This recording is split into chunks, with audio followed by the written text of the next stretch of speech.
Good morning, everybody. This is P. Francis McMichael, and I'm doing a reading today. It's called Ooh Ooh Blue Skies, and to give some background of it, I'll talk more about it after the reading I plan on doing.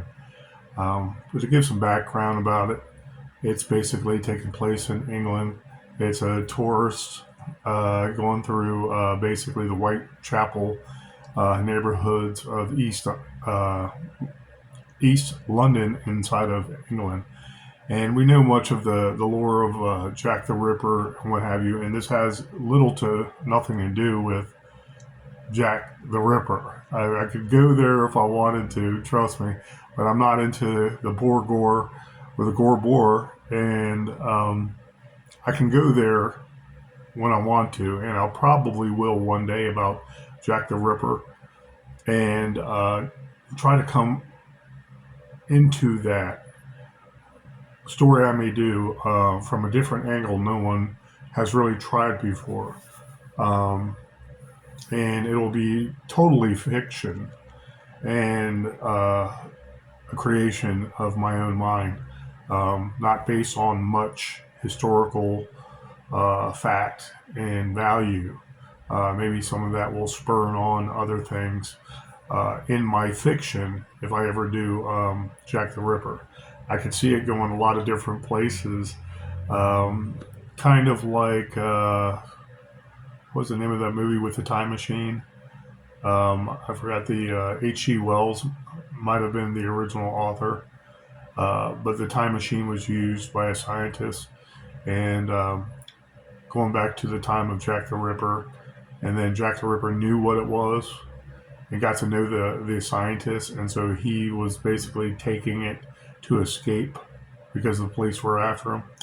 I forgot the name of the movie itself, and it was a really good movie. It was one of my favorite of all time when it comes to sci-fi, fantasy, horror, suspense, a mystery.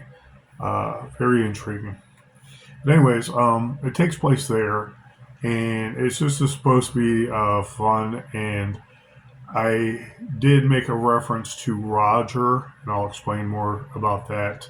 He still owes us Americans an apology, and I'll explain more about that after the reading. And let's delve into it right now, and I hope I give it justice because I am very nasally right now with the leaves changing. The leaves breaking basically it causes a lot of pollen, and almost every year now for the last 4 or 5 years, my sinuses have been stopping up and making me hoarse in the back of my throat, kind of dry and achy. But it's not a head cold. It's not anything to worry about. But it's harder to enunciate with a nasally nose. So let's begin. Ooh ooh blue skies.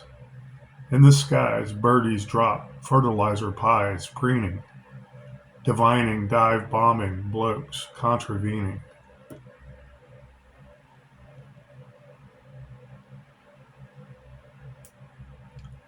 Above the Whitechapel blue and impoverished fools, warring pigeons amass in formation in schools, looking for the bloodiest streets of the past. In East London, looking up and gasping aghast. Formidable foes lobbing facials on crack hose, flinging newspaper umbrellas from heads to their toes. Deflecting doodie, jaywalking streetlights against the red. My God, what did they eat? And how were they fed? Demon pigeons, unleashing their stinking bombays, floating over where old Jack must have played. Local yokels watched the bombardiers sling dung pies. Once a mighty people became baptized outhouse bullseyes. In all, as I recall, many's demise, including it all, London bridges and, EastEnders having slippery falls. We all fell down for sure to the ground. Yet I never meant to stick in one place or around. dodging brine tinctured spray in a sprawl low crawling, as the bobbies started whistling, stalking and trawling, charging a shilling per new unsullied handkerchief.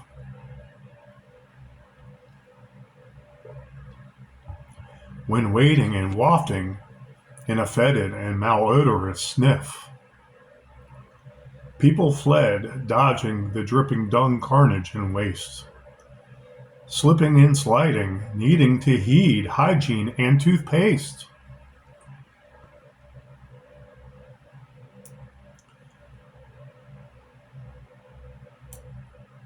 Gleaning coasts are clear, fearful of making a break, cleaning turbid, pudding, doodie, amassing and caked. I'll never book a visit here again, taking a tour, doing laundry all day because of some streetwalker gore. Call MI5, call the Navy, hell, alert MI6. Tourists are under attack by the king's pigeon chicks. Where's Sir Paul? Is he alive or a knight? Is he really dead, or could he battle this blight? Who'll stop these horrors of the heavily armed wren? Because next time, I'm going to my lazy old Uncle Ben's. The end. Anyways, that was Ooh Ooh Blue Skies. And to give the background of something I was thinking of, I don't want to bash Roger Waters into the ground. It's not trying to start any conflict. However, I think he's a very talented bassist for Pink Floyd. I've loved Pink Floyd most of my life. I wasn't one of those people that used their music to say, "Hey, let's get high and expand our minds." Okay, I expanded my mind the natural way, and it had a following when I was growing up in junior high school. And much of their music, I remember even the earlier stuff that my dad might have listened to or had on the radio, referring to about 4, 5, 6 years old.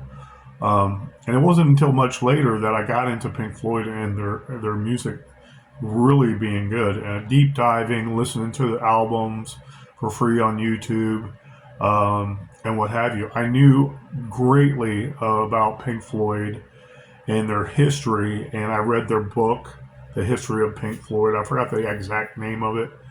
I love Pink Floyd. I love David Gilmour. I love Nick Mason.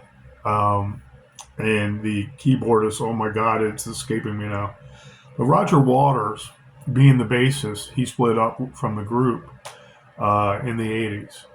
And after The Wall, I didn't like The Wall too much. I liked some songs on The Wall, but I still loved rehashing Dark Side of the Moon and remembering, like, when Dark Side of the Moon became even more famous, it was in the 80s.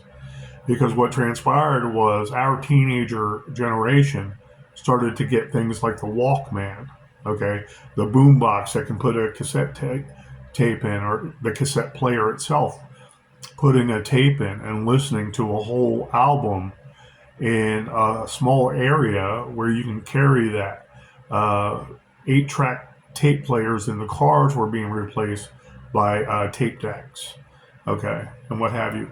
And so there was a resurgence for Pink Floyd, okay. I want to say that the resurgence increased for them because they were liked beforehand by many people. I love them to no end, especially David Gilmour, and I believe he's a great sport with his popularity. I was about to say notoriety. He's actually he appears very kind. But I love the music. They're great artists and they're professionals. They love what the music they play on the tapes that you buy. And you go to see them in concert, they want the same sound. They want everything to be visual. They want everything to coincide with the music. You know, sometimes the notes itself, the drum beats itself. You know, they put on a hell of a light show. So anyways, Roger Waters more recently with the advent of Trump 2015 has came out and said things that were very negative about Trump being a fascist. And Trump is not a fascist. He is a businessman. Okay, and there's a big difference. A lot of socialists believe that they can always demonize capitalism, but they're not demonizing the person when they do that. They demonize the capitalist himself and blame it on capitalism. Well, if that, low-hanging fruit wasn't there, the sinner wouldn't have taken that fruit kind of mentality. And he basically insulted almost all of America that liked Trump. Okay, I'm going to say it bluntly. The vast majority of Americans are pro-Trump. Okay, they might not know all the policies and they might vote Democrat. Okay, but it's because they don't know all the policies. They never had a problem with Trump before he started running for politics. Okay, that's just a fact.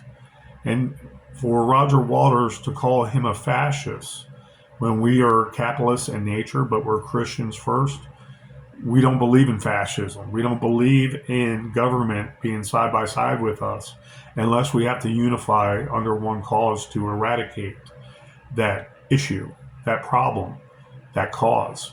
Okay?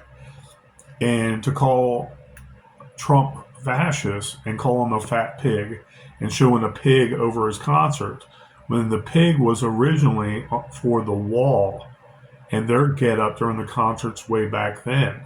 Okay, and there's ample evidence of that with the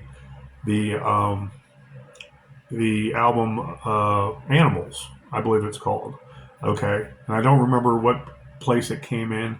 Maybe it was right after Shine On You Crazy Diamond, or it was right after Dark Side of the Moon.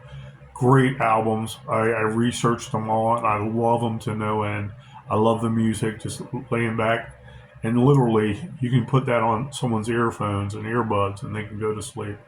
And it's not purposely to be drugged, like people think. They love good music, and I want to say trippy music that feels very good and melodic. Okay, big difference when you want to soothe yourself, not drug yourself to nirvana, and you just, you need chemicals to do that. With the music, maybe so, but why?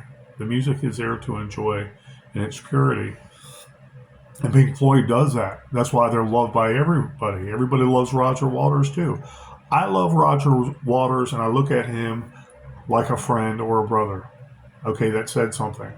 And going back to as recently as COVID, he came out and he started talking and started voicing his adamant concern about the overreach and the abject control the governments were having, and the fascists, the real fascists, pharmaceutical companies had with the government mandating mRNA vaccine, mandating you wear a mask, mandating you stay in your car when you're going somewhere, mandating you stay in your house because it's unsafe to go out. And we didn't know really how unsafe and really detrimental COVID was at the time. It was readily curable, again, by certain medication. I won't state that right here, but they're very safe and effective medication that have been known for 100 years to combat malaria. Okay?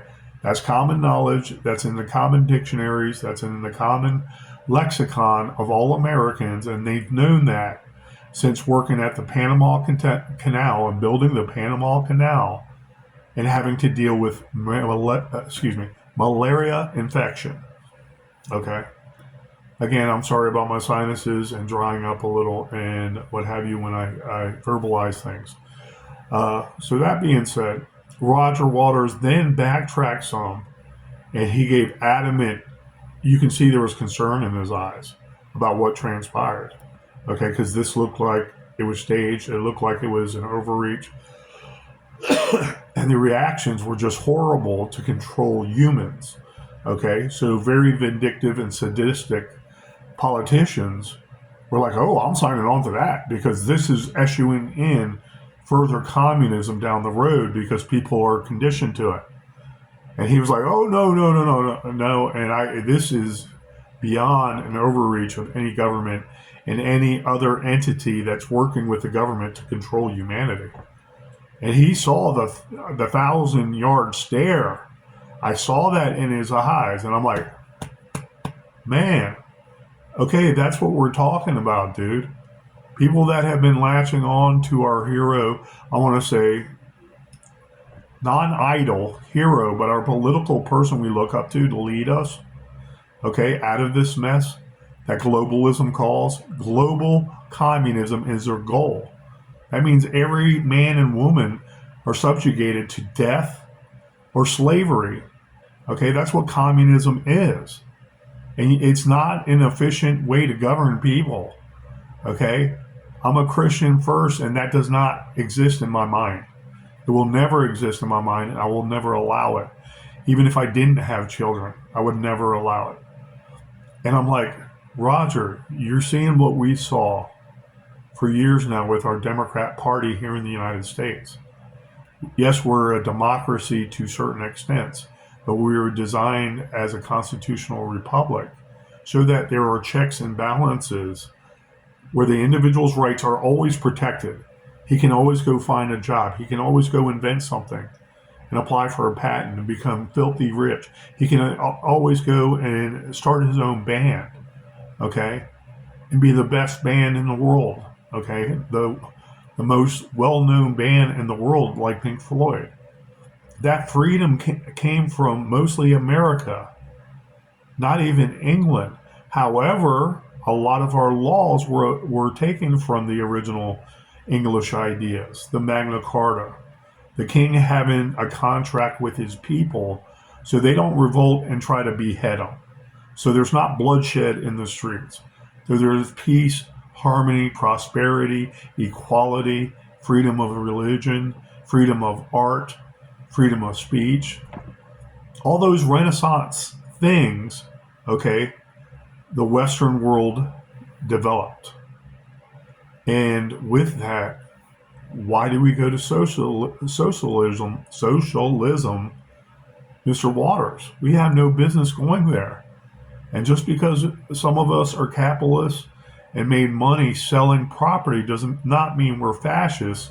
And him becoming a politician does not mean he's going to go that way just for his own benefits.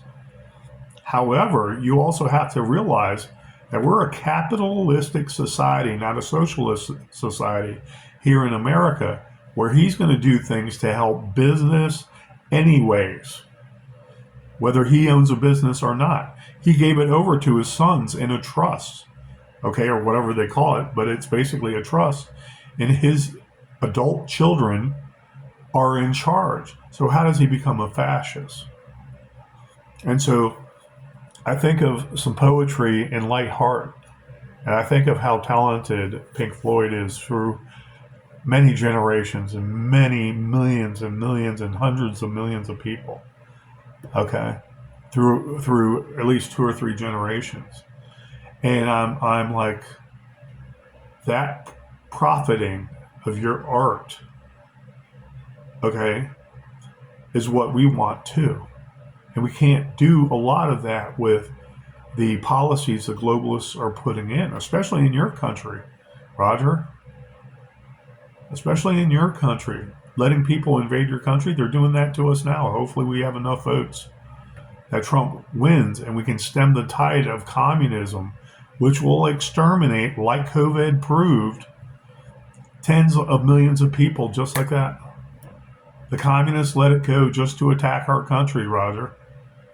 And if you have the 1,000-yard stare of trauma, and you know how life really is when these people are attacking the righteous, like you and me, Roger, then you wouldn't say Trump is a fat pig. You wouldn't put these big freaking balloons in the concert with the jumbo screen saying Trump is a fat pig, or the pig, or whatever it was I've seen a million times before. Okay, it's been a while since I watched videos, guys, so my apologies. Well, anyways, I love Pink Floyd. I love Roger Waters. And I saw a recent, it was like a music news paper article, but online, and I forgot the search engine, but it said basically why Roger Waters and David Gilmour, or David Gilmour gave his opinion, why he doesn't want to be associated with Roger Waters. And it's exactly that. It's like your opinion is warranted. We understand that. You have a platform to do that. Aren't you the pig, though, if you use your platform to call someone else a fascist? That's the fascist, not the person you're pointing at. Anyways, I love the whole band. I love you, Roger Waters. Love the whole band. And I'm sorry about the forgetting of the keyboardist. I believe he passed more recently of cancer. My condolences, because he was very talented, especially in Shine On You Crazy Diamond. If someone ever listens to that, it will put them to sleep, because it's so melodic and it's so far-reaching into one's soul.